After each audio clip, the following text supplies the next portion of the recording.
Hi, everybody. Good morning. I'm Tracy Swedlow, and I'm thrilled to have this session take place, led by the fantastic Alan Wolk, who is the co-founder of TV Red and TV Rev, and will be a great moderator as always. And grateful for the Imagine Communications involvement. This session is called Understanding Converged Selling, Emerging Strategies, Best Practices, New Solutions. Thank you so much, Alan. Take it away. Thank you, Tracy. Thank you, Tracy. So as Tracy said, I am Alan Wolk. I'm the co-founder and lead analyst at TV Rev. We are a analyst firm. We do a whole bunch of special reports, which you can find on our website, where you'll also find a whole lot of articles about the industry and what's going on from a range of people. But enough about me. I'm going to start introducing my guests here. Steve Reynolds, why don't you tell us a little bit about yourself and your company, and then we'll hear from Hasan. Yeah, thanks, Alan, and thanks, Tracy, for inviting Imagine Communications to participate in TV of Tomorrow again. Always love to be a part of this platform. Always have great interactions, and it's a fantastic audience. So thanks, everybody, for tuning in today. I'm the president at Imagine Communications. Imagine is a company that provides products, solutions, and services to the entire television industry. We specialize in creating solutions for making television content and then helping our customers monetize that content primarily through advertising. So we provide advertising technology systems such as traffic systems, inventory management systems, inventory optimization systems, and of course, all of the financial connectors for that as well to the entire broadcast industry. So the topic for today, talking about converged selling, something that we've been working on for almost a decade with some of our international customers, and we'll go into some detail around exactly what that means and exactly what kind of solutions we're helping people with. Okay, and Hasan. Hey guys, so I'm the VP of Advanced TV at A4 News and Advertising, which is a division of Altice USA. As some of you probably know, Altice USA includes Cablevision, which was essentially a pioneer in the household addressable space. We've probably been doing this longer than anyone, at least in the US, and look forward to unwrapping converged selling strategies with Steve and Alan. Okay, great. So let's start off just sort of with this, how do we get here? So we're at a point in time now, and for the foreseeable future, where most audiences are watching TV on both linear and streaming. And as much as the Bay Area media likes, the Silicon Valley media likes to talk about this massive wave of cord cutting that's never really materialized. It's more like a tiny trickle, if you will, or a mid-sized trickle, but most people are still on both, and advertisers are realizing, well, that's going to be the way it is for a while now, and we need to try and hit both audiences because TV is TV, and yet it hasn't really been easy for them, which is why we're talking about converged advertising and how to make it work. So, Steve, why is that? What are some of the big problems in making, being able to buy across linear and streaming? Well, first, Alan, I think you hit on exactly what the problem is here, the problem that we're trying to solve here, which is this notion of reaggregating audience. The research that we've done, and this is, supported by some work that we've done with PwC and others, is that the audience, whether it's that linear audience or kind of the emerging, more digital style audience, is heading towards a 50-50 split, right? Today, the bulk of the ad spend is still in the linear category. For some of the operators that we work with, it's still in the 70-80% range of their ad spend, their ad revenue. But we know that it's moving, right? By the year 2030, our research shows that we're going to be somewhere in the 50-50 range. Half of the ad spend on traditional linear, half of the ad spend on these emerging digital type technologies. So the reality for advertisers is that they've got to be able to buy both of those pieces of audience. The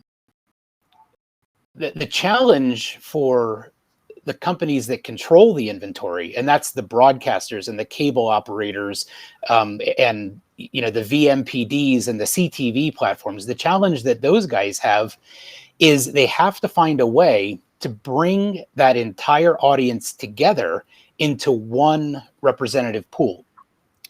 The reason that convergence is so important is because if you try to sell in silos, you're actually giving up value. You cannot fully monetize the entire audience if you're trying to sell that audience in silos. You cannot fully automate the buying and selling process if you're trying to represent that in silos. And most importantly, you'll never get to a full degree of optimization if you're not actually optimizing across that entire audience and optimizing across all of the inventory that can be presented to that audience. So this convergence that we're talking about really hits all three of those areas. How do I re-aggregate the audience?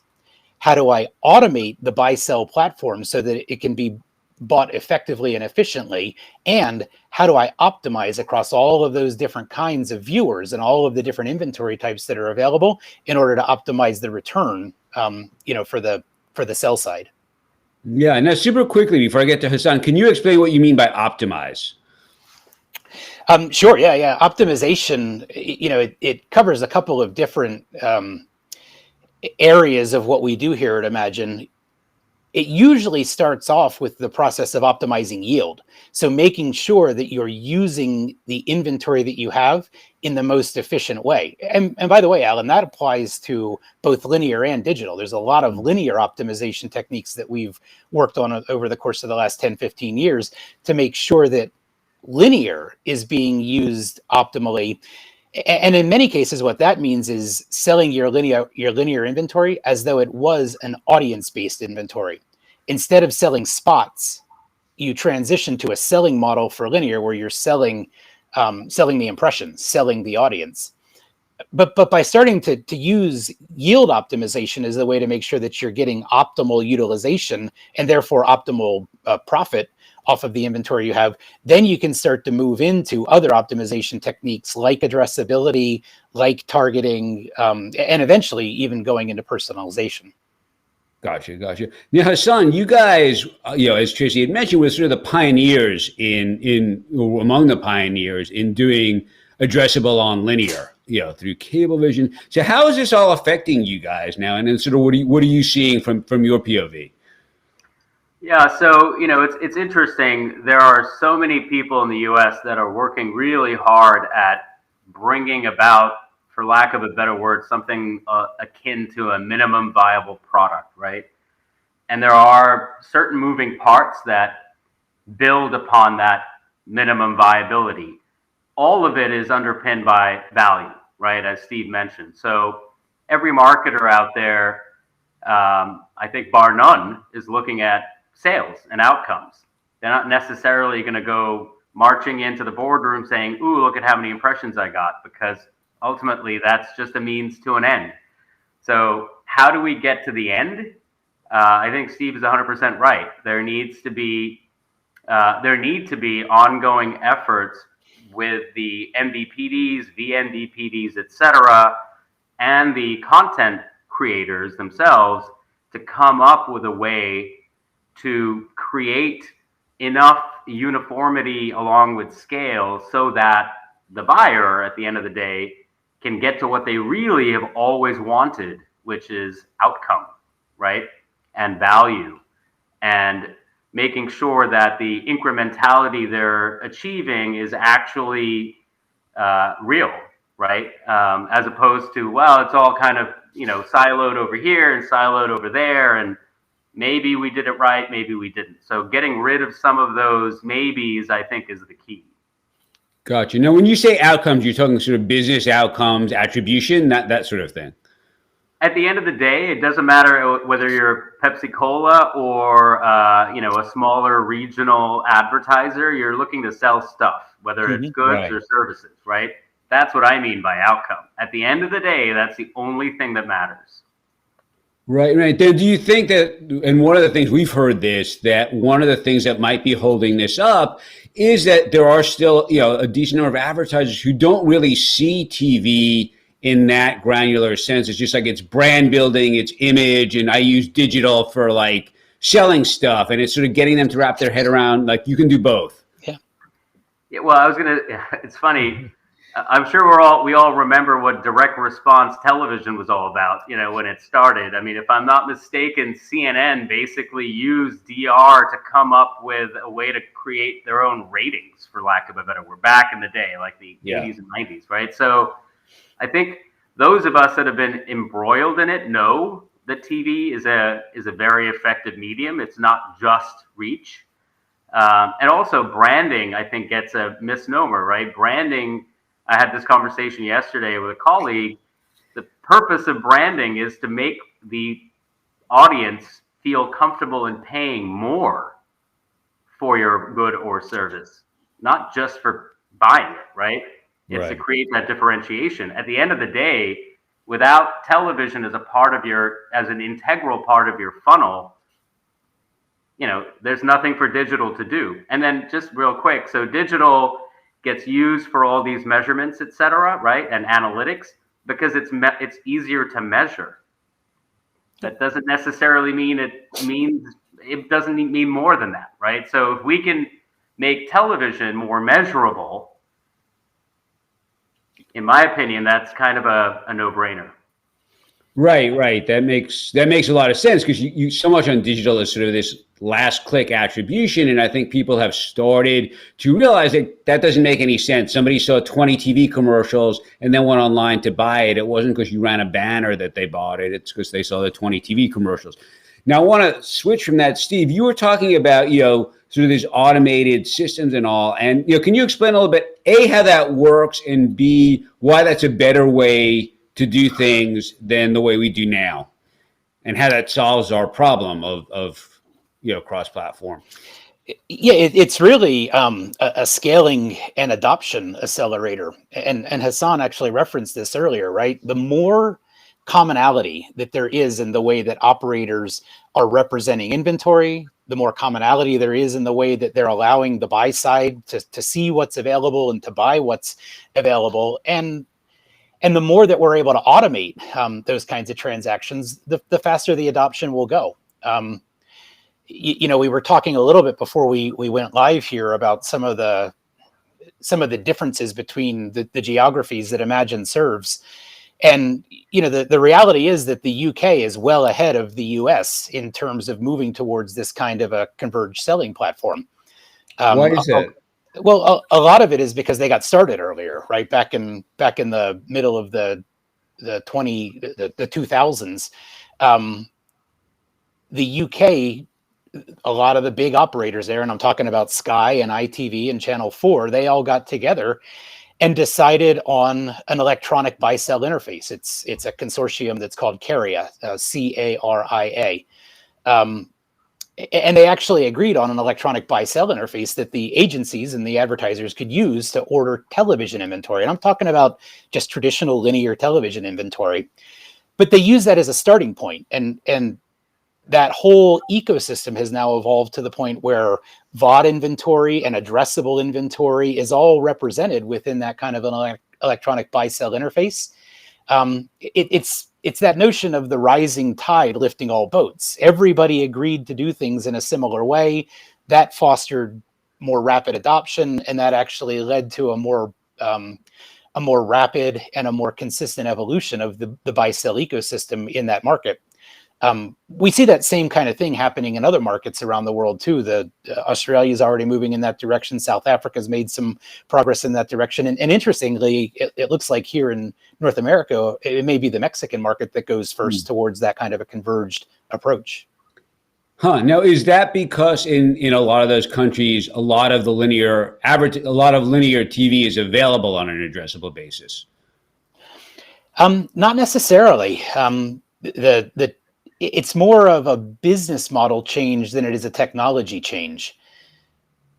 The idea of being able to sell your linear inventory as though it was an audience-based inventory is one of the things that really catalyzes this. In a traditional kind of television market like the US is, where it's still a lot of spot-based sales, it doesn't make sense to move in that direction. You actually have to start thinking of your audience as being the inventory as opposed to your spots being the inventory. And that's one of the changes that we see that moves markets along faster, when you start thinking of the audience as being the thing you're trying to sell, as opposed to the fixed spots as being the thing you're trying to sell. That's where this kind of electronic buy sell really starts to make a lot of sense. Gotcha.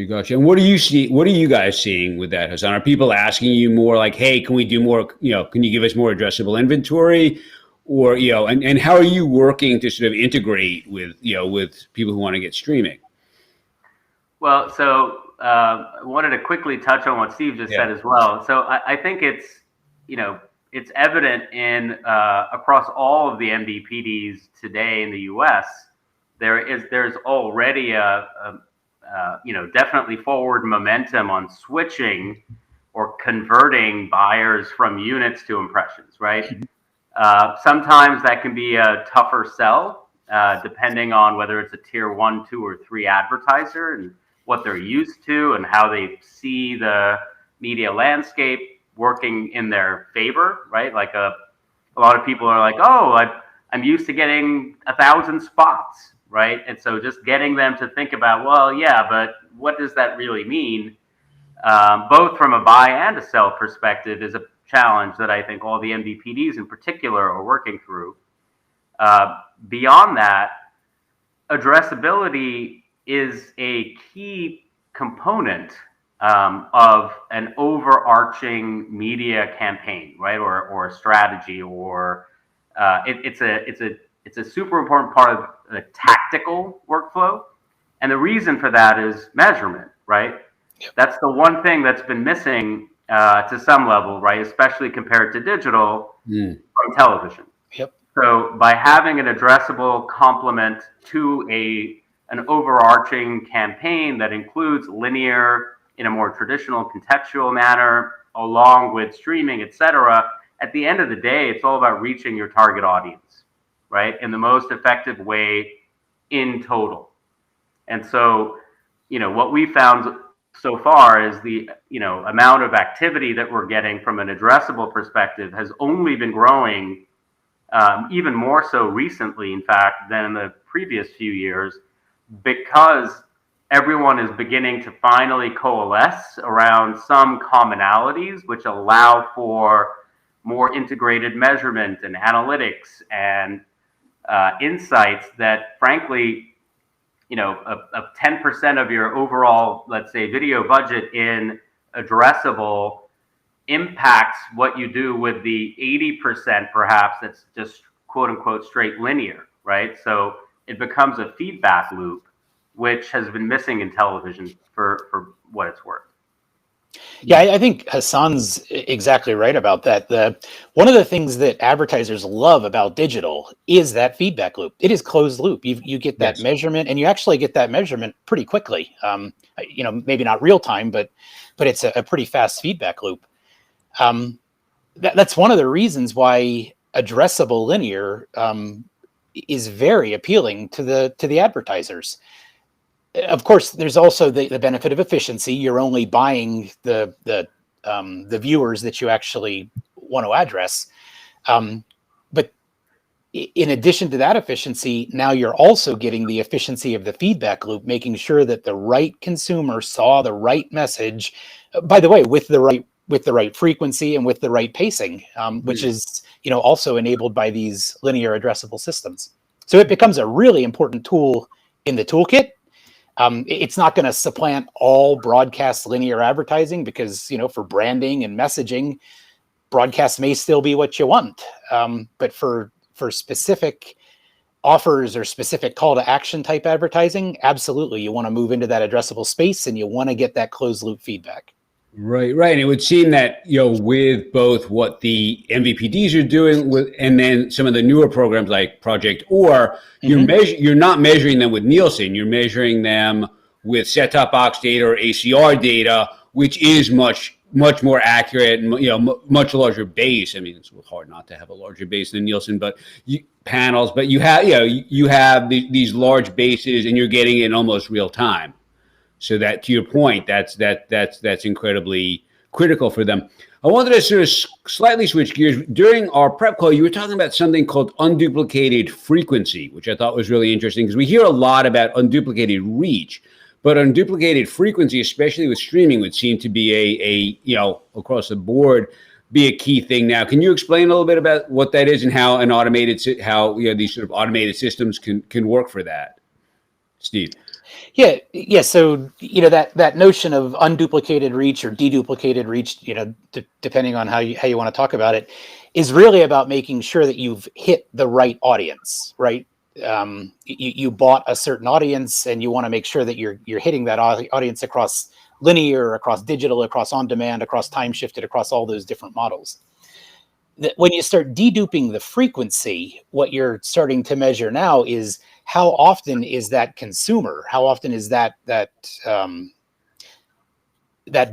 buyer that I actually want to get the message out to, how often are they seeing my message across all those different platforms? And it becomes really important as consumers migrate from one viewing platform to another. Am I hitting them in linear, for example, with a live sporting event? Am I hitting them with on demand on whatever device they've chosen to watch that on? And eventually, am I hitting them on mobile as we start to move more towards mobile video delivery? You want to make sure that the frequency is actually matching what you've set up in those campaign parameters. So those two things together, that the unduplicated reach and the deduplicated frequency, have to work together to ensure that you've got the campaign delivery criteria that the advertiser has planned out. Gotcha. What are your thoughts on that, Hasan?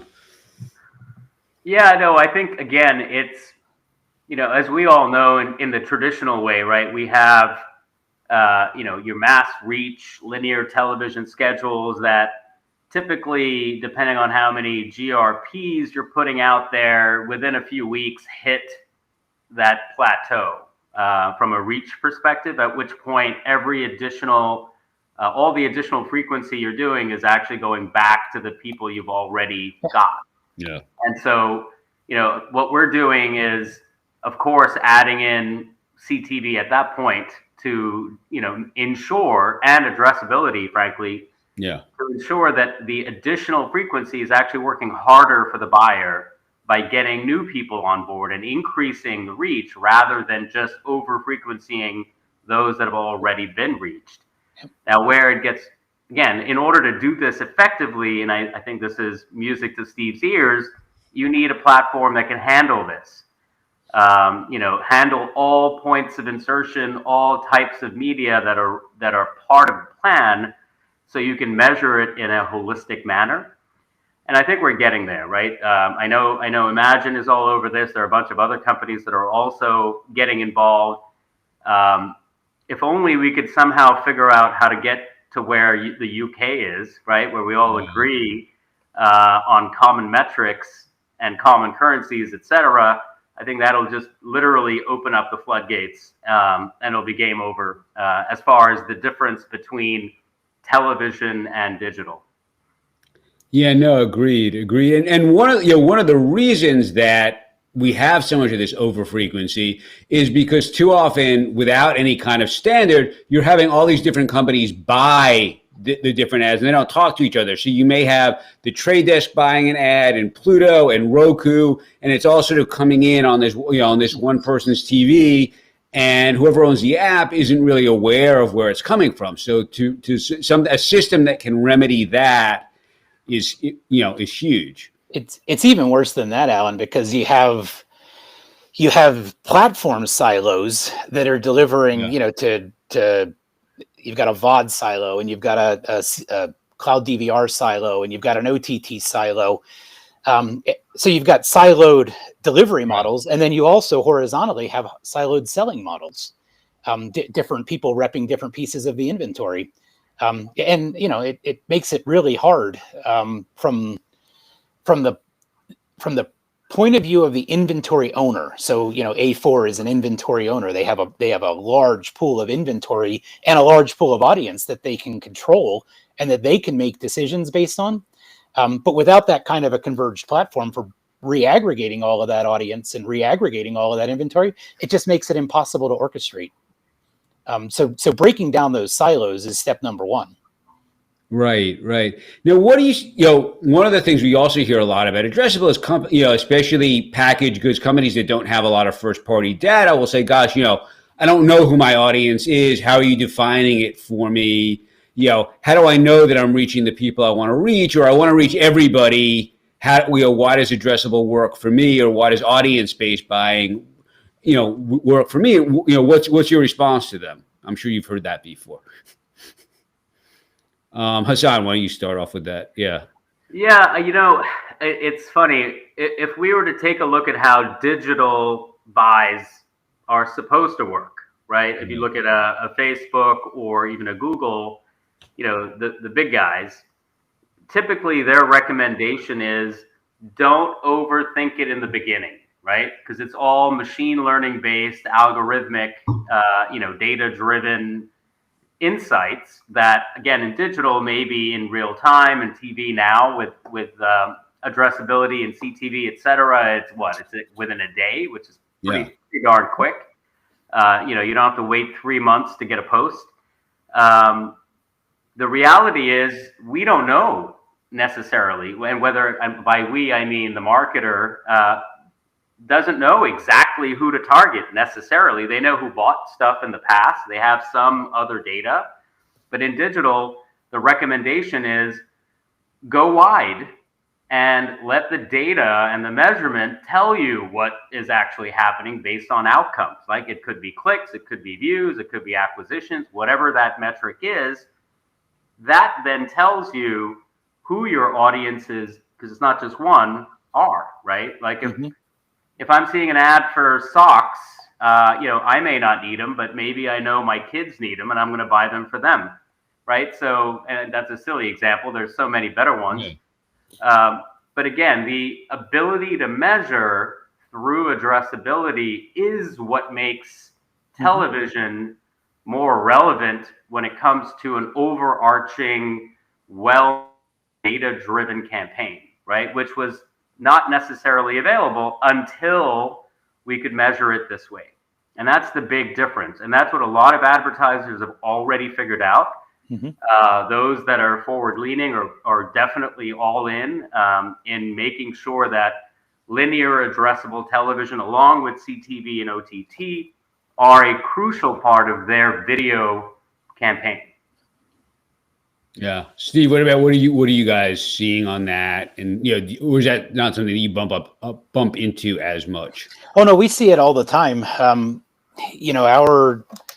Our customers use the platforms that Imagine builds to manage that kind of workflow, right? All the way from the order coming in through the proof of performance, being generated and going back out to the advertisers. So we see it a lot. I will say that different operators are handling this in different ways. There are some of the operators that we work with that are actively trying to converge that inventory and add in those closed loop elements that Hasan's talking about. And to me, it's really about bringing together kind of the best of linear with the best of digital, right? The great thing about linear is the ability to get a message out to a big, broad universe of consumers. The best thing about digital is being able to measure whether it actually got there and whether it actually provided the outcome that was expected. When you start to bring those two things together, you really get a very synergistic outcome. I mean, it's better all around for the advertiser, and it's more profitable for the sell side. Right. So I wanted to circle back to something you had sort of touched on before, Steve, which is this notion that in the U.S. we have this very big spot market, which doesn't necessarily lend itself to being optimized, and and creates a lot of confusion and all that. And yet, people are still very, very wedded to it. Like, how can a system, an automated system, sort of help to change that? And what are the advantages of it over this spot buying system that we have here? Well, the advantage of moving towards audience buying is that it gives the inventory owner, so the broadcaster, the cable operator, whoever's controlling the inventory, it gives them the ability to better utilize the audience and the inventory that they have. When when an advertiser buys a specific spot, a specific break, a specific program, they're not always going to get the audience that was promised. And then things like make goods have to happen, right? When you start doing audience-based buying, the operator, whoever controls the ad decision engine, has the ability to fulfill the order with the audience as it becomes available. And as you move towards a converged platform, there's this notion of adaptive audience fulfillment. It's something that Imagine's been working on for a couple of years, of being able to find the right audience in order to fulfill each part of an order. So maybe that's a linear audience. Maybe it's, all being fulfilled in one break of one show on one big network, or maybe it's being spread across a number of networks or a number of different breaks. But it can also be fulfilled by addressable inventory. It could also be fulfilled by OTT inventory or on-demand inventory. By adapting the order to the audience as it becomes available, you get to use that audience a lot more efficiently and get a higher yield out of the audience that you have tuning in. That's a big change, right? That's a big change in the way that the market has to work. It's a change in the way that the buy-sell dynamic is going to have to happen. And like I said earlier, Alan, it can't happen without automation. That's not something that's going to happen through a people-driven process. It's something that's going to happen through an automated process that requires commonality on that buy-sell interface. Gotcha. Now I'm curious, talking about all that, like, do you think that we will, this is for both of you guys, do you think we'll start seeing a system soon, and this has been talked about a lot, where we're actually providing ratings on ads rather than programs, because people are looking for, people are looking at audience and then they're buying ads. So the ads in as things get more addressable, it doesn't really matter as much how many people are watching the program. It matters how many people were watching your ad and how, and where and when your ad ran. So do you think that, A, that's going to happen, and B, that can help make this sort of system more feasible? So I'm going to jump in and say something that's probably contentious and maybe even provocative, but I don't think we'll ever see ratings for ads. I don't think it solves a problem. We need to bypass that step, and we need to go immediately to something that is performance-based. As an advertiser, I want to buy an audience, right? And I've done all my homework, and I know what audience I have to reach, and I know how often I have to reach them across a period of time in order to get the response that I want. As an advertiser, that's what I want. I want measurement that shows me I hit my target audience, and I want systems that are flexible enough for me to change my orders. So as I'm getting that feedback through the kind of measurement systems that Hasan was talking about, I can tune my order, and I can make changes in a short cycle, not monthly changes, not even weekly changes. I want to be able to change things as I'm getting that feedback and make sure that I'm getting the performance that I expected out of that campaign. And ratings at best are a proxy for that. Gotcha. You've been nodding in agreement, Hasan. Absolutely. Music to my ears for sure, right? At the end of the day, ratings are a proxy, right? CPMs are a currency. That's what they are, right? So we've given them more weight, no pun intended, perhaps, than they deserve, because at the end of the day, again, as I said earlier, and I don't think anyone disagrees, every marketer is out there trying to sell a good or service, right? That's why advertising exists. And branding is there to make someone feel comfortable paying more for perhaps the same good or service. And measurement is the key to unlocking that ultimate value prop, right? The ultimate value prop here is outcome. It's action, it's performance, it's a sale. And so bypassing, to your point, Steve, the measurement of an ad versus the measurement of a program, they're still going. Those are still intermediate steps to that final step that everybody ultimately is looking to get to anyway, which is what digital purports to do. Although I think you said it yourself, Alan. There's all kinds of last touch versus multi-touch debate that will probably continue well into the future. But at the end of the day, to go backwards, to something that you guys were talking about earlier, that what is it that's going to get us over the hump? I mean, of course, there's a fair bit of work that needs to be done on the sell side as far as making automated systems capable. On the flip side, on the buy side, I think there is a need to move beyond scheduled media to some level as well, right? I remember, a decade ago when I launched a data-driven TV buying platform that was eventually acquired by Comcast. We had the opportunity to have a complete audience-based buy where we would, let data tell us where we should heavy up or kind of diminish our linear spend. And even the most forward-thinking marketers were like, oh, that sounds amazing, but I still need 30% in prime, no more than 5% in overnight, 60%, here. And it's like, okay, well, that's no longer data-driven, right? Or it's less data-driven. So there is that aspect of scheduling that is so deeply ingrained in the way we plan. That needs to be addressed on the buy side to some level as well. But Hasan, if what's being reported out to the buy side is ratings, that's the first hurdle you've got to get over. As long as the sell side continues to report on the basis of ratings, why would the buy side move? We need better measurement. We need better proof of performance. We need the kind of closed loop accountability of delivery that you were talking about earlier. That is an essential first step. Right. Totally agreed. And I think that's where the benefits of what we are now all calling advanced advertising, right? Which is linear addressability, VOD, CTV, OTT, et cetera, that's authenticated, that enables that closed loop. That's where those are going to be the things that completely catapult us forward and away from our dependencies, again, to your point, on, let's say, yesterday's reporting. Right. So getting into today and tomorrow's reporting on television is essential in order for everything to move forward for everybody. Right. I mean, this is definitely one where every boat rises. Yep. So by bringing together best of linear with best of digital, we can move the whole ecosystem forward.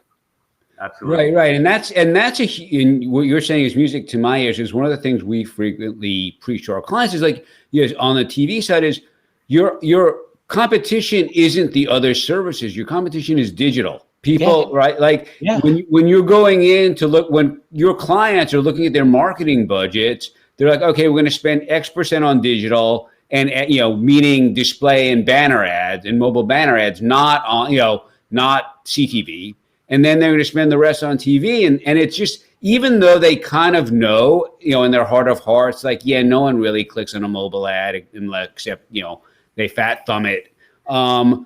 They still have the data. They get this, they get these beautiful, pretty 4-color charts, and they can say, we spent X and people did Y, and that resulted in Z. And too often the TV industry is coming in like, a bunch of people saw the program that your ad was on, and then, when you ran a lot of it, it looked like sales went up, but then it snowed, so maybe it didn't. And, and it's like, you need to quote Mark Zuckerberg, you need to try and do better. And,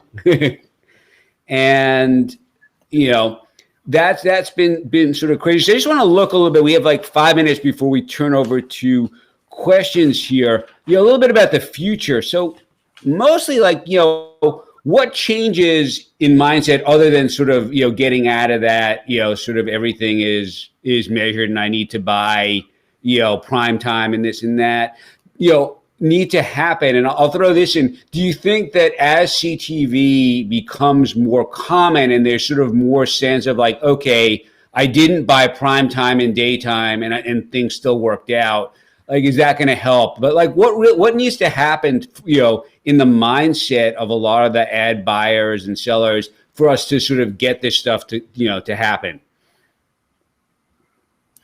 So I think it starts on the sell side. I think the sell side needs to launch systems that allow linear to be bought as audience. And in all of the markets that we've worked in where we've seen kind of this successful change towards a converged inventory model, that's the first thing that happens. They start selling linear as though it was audience based. And the reason for that is, it's simple, and yet it's a simple outcome, but it's a complicated evolution. The simple outcome is digital is already sold as audience. If you can start to sell your linear in the same fashion, then bringing it together into a converged pool where the entire audience, that entire re-aggregated audience, is now available to the buy side with a common set of addressable criteria, a common set of reporting metrics, a common currency, the buy side will embrace that. The buy side doesn't want to buy in silos. Like there's nothing about their business model that makes them want to buy in silos. It's just that that's what the sell side offers. So if the sell side takes the first step and starts to represent the entire re-aggregated audience as though it was a single audience, and makes it available on an audience ordering basis, that seems to be the catalyst that gets things moving. Gotcha. Hasan, what are your thoughts on that? I actually 100% agree with Steve, right? Because ultimately, it's up to the sell side to make things as simple as possible. As we go through that simplification process, scale suddenly shows up, because at the end of the day, there are X number of people, right, in the US. Yeah. So all we're trying to do is make sure that a marketer's message is hitting those people however they consume content, right? Because this is all content-based advertising anyway. And so if we're not showing up with, and by we I mean the sell side, with the easiest common currencies or measurement metric to help the marketers use their valuable marketing dollars in the most efficient way possible, then what are we doing, right? I mean, there's no point. There's no advantage in not doing that, I guess, is what I'm saying. Because ultimately, the easier it is to find your audience for a marketer means that hopefully their measurement will get better. Hopefully their tactics will improve over time with machine learning, etc. And they'll spend more money because it's worth it. So again, to me, there's zero downside. I think some people also feel afraid, perhaps, on the sell side of exposing things that could jeopardize the way things have been done in the past. To me, that's a slightly old school way of thinking, right? Because, I think we've all said it already in this panel, but hello, it's digital. Yeah. Right. Yeah. So what are we protecting, right? That is the wrong defensive strategy. Yes. Trying to protect the old way of doing things because you're worried about, exposing where the audience is or what the ratings really were. Those days are gone. There are viable competitors out there that are selling on an audience basis. They're called Google and Amazon, and they're real and they're here forever. So I think that the TV industry's response needs to be exactly what Hasan is saying. We need to move towards that kind of a converged inventory model. We need to move towards a currency that makes sense for both the buy side and the sell side. We need to move towards pricing that makes sense for both the buy side and the sell side. And most importantly, we need to provide the kind of measurement, accountable measurement, that proves the performance of what the advertisers are buying, because they can get that from the traditional digital side of the business. It is available to them. And if the television ecosystem doesn't start to make it available, you're just going to continue to see an erosion in that ad spend. Yeah, and I just wanted to add real quick. Sorry, Alan. I mean, one of the things that we're trying to ensure is having as many accredited, etc., measurement companies available to our advertisers. Because again, nobody wants to grade their own homework, right? I mean, even though in COVID times, I think that's probably been happening more and more. But ultimately, it's about credibility, third-party verification, ease of transference of data back and forth. I'm sure that's going to be covered in another panel in the TV of Tomorrow programming. But all of those pieces come together to make things run more smoothly, faster, in a more automated manner, so that everything can be done as we've been talking about for the past 40 minutes, right? So that we can all move forward. No, agreed. Hasan, I think you're actually on a measurement panel sometime later this week, aren't you? Yes. Tomorrow, yes. Yeah, maybe you guys can get into that a little. Yeah. Absolutely. Yeah, and before we go to questions, I'll just sort of wrap it up. One of the things that we saw for years was just it was fear. It was, oh my God, we've been doing it like this forever. This addressable thing is really hard compared to what we're doing now. And what if we don't find buyers? We don't make any money. And I think that's that's pretty close to being disproved, at least for a large segment of the of the buying and selling audience in particular. That, okay, this actually can work. So we have a few questions from the audience I'm going to get to. I'll start off with one from Gerard Kunkel, who writes, with a marketplace heavily segmented into silos and individual audience data sets, how can this market compete with Google, Meta, Amazon? What are the fundamental changes that need to happen at a foundational level? We sort of touched on this a little bit, but maybe you guys can expand a little bit.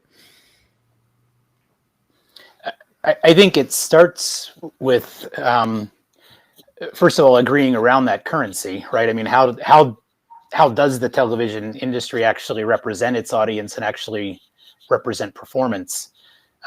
There needs to be a conversation about that. I expect what will happen is there will be a couple of market leaders that start to put their ideas out there. I know A4 has been doing a lot of work around that. The Comcast guys and NBC have obviously done that. Project Or is another good example. But they're, over the course of the next couple of years, what I would expect to see is some center of gravity, some center of mass start to form around that. Again, similar to what happened in the UK market with C-Flight. And I'm not suggesting that C-Flight will be the currency for the US, but I think there will be a similar evolution where a single currency or maybe a handful of currencies ultimately do arise. Okay. Hasan, did you want to add anything to that, or should we go to the next question? You can go ahead to the next one. I mean, the only thing I would quickly add is, again, platform and automation will definitely make a huge impact here. Okay, so our last question, we go quick on this, although it's a complicated one, from Fred Scholar, and he writes, how about variance in cost of ads? Any studies on the value of addressable versus the more expensive linear buy? So so that's an interestingly worded question, because what is a more expensive linear buy compared to an addressable buy mean? Is it budget? Is it CPM? What's the metric, right? How are you determining what is or isn't more or less expensive? Because at the end of the day, and I think this comes back to what Steve is talking about as well, is unless we have a common way of looking at everything in one silo, you may have a $50 CPM and another it may be 15. But if the $50 CPM is on a very specific authenticated audience and the 15 is on a more sort of broad, let's say demo-based audience, how do you compare those two? It's apples and oranges, right? Yeah. So that's, I think, the crux of all of it is, unless there's a way for us to connect everything together, and it has to be based on some sort of value metric, right? Because it can't be done on anything other than that. Until we get there, comparing them is, strange. I think the comparison also needs to take into account, why did the advertiser buy the ad, right? When you're doing a branding spot, what you're looking for is broad reach and broad awareness, as opposed to a more specific call to action type advertising where you're trying to get people to, make an appointment for a test drive at the Audi dealership. You just can't. It's apples and oranges. You can't really compare them. But there does need to be some way ultimately of reconciling, did the advertiser get the value for the buy that they made? Yeah. Excellent. And on that very smart note, we are getting the hook here. So thank you guys very much. Thank you all in the audience. Thank you, Steve. Thank you, Hasan. It was a great conversation. It will be available for all of you, for the audience. If you want to share this with any of your friends or colleagues, it will be available, on demand. So see you soon, and thank you very much. Take care, guys. Bye-bye. Thanks, Alan. See you. Bye, Hasan. Thanks, guys. Bye.